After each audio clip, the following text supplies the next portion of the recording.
see people. I hear people.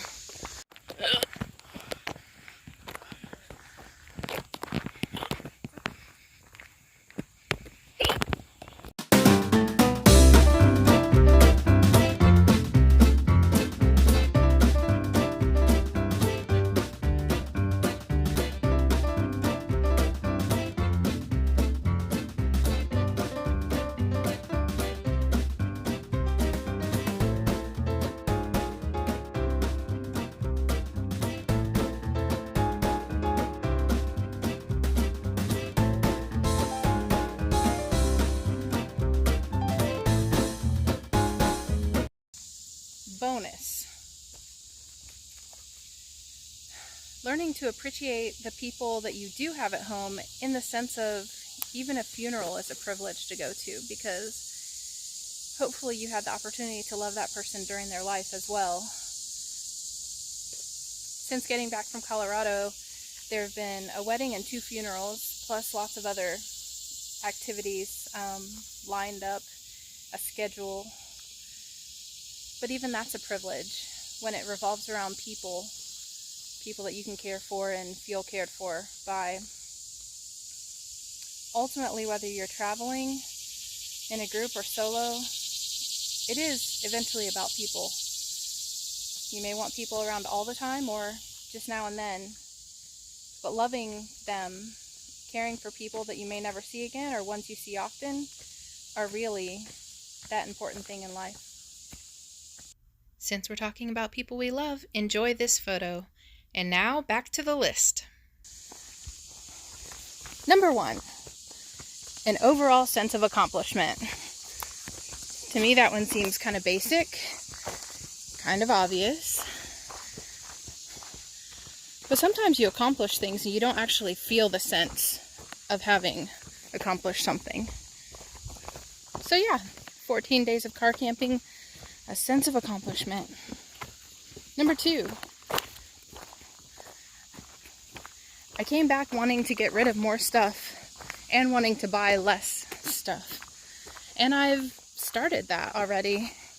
In the few weeks I've been home, I've already gotten rid of about, I guess you would call it, one of those Rubbermaid totes of things. Plus I have a small pile going still. Number 3, coming back from a trip where no one back home was there is a little bit like having a secret. It's a little bit of an adrenaline hit, in the sense of only you know what every minute of that was like. It's not that you did anything different or wrong, but you're the only one with that knowledge. Number 4 is something I learned about myself. I can shave my legs using 20 ounces of water only, because I did it. Number 5, I do not need a lot of clothes. Seems basic, but I really own a lot of clothes. And if I got down to it,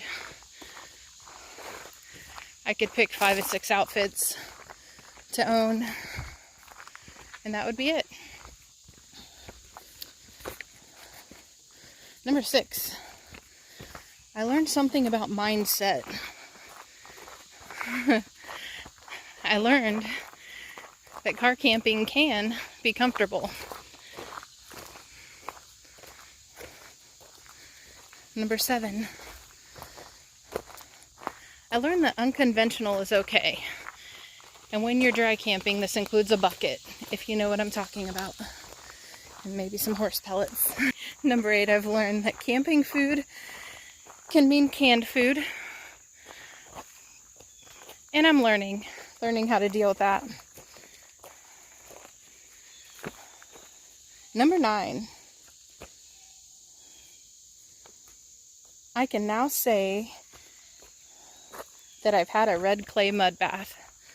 New experiences may happen far from home or near home, but make them something you appreciate. Lastly, number 10. This is actually the most unexpected and kind of huge.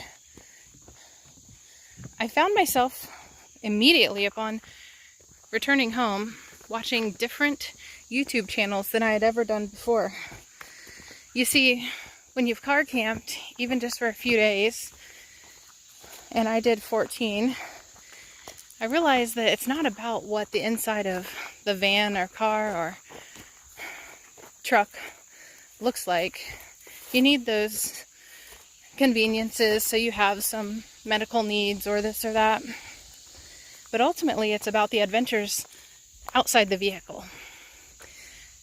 I didn't even realize it until a few days into being back home when I was craving videos of people hiking and mountain climbing and fishing.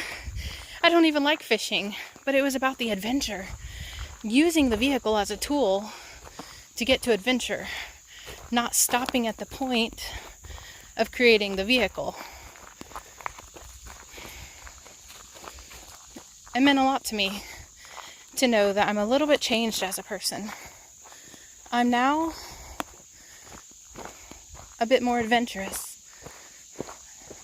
a bit more willing to take a risk, hopefully with research and caution, because I'm still a mom who wants to be here for my kids and get them along on some adventures too. But I'm definitely changed for the better. My mindset, my media intake,